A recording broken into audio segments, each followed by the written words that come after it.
महाराष्ट्रावरती 350 वर्ष पारतंत्र्याची काळी छाया होती. प्रचंड निराशा, गुलामी, दुःख, इतरांचा जनतेवरील अन्याय महाराष्ट्रभर पसरला होता. छत्रपती शिवाजी महाराजांच्या जन्माने ही स्वातंत्र्याची मशाल पेटल्या गेली. शिवाजी महाराजांनी सतत 30 वर्ष संघर्ष करून एक स्वतंत्र मराठ्यांचे साम्राज्य साकार केले.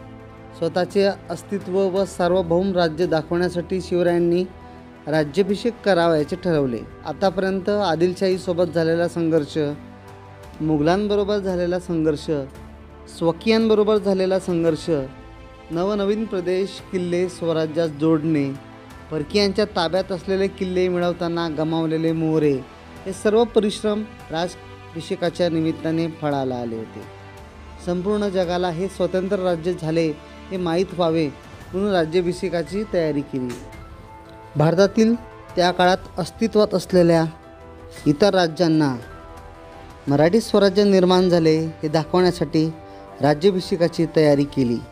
शिवाजी महाराज हे एक जनसामान्याचे राजे होते आहे हे कळण्यासाठी राज्याभिषेक केला गेला.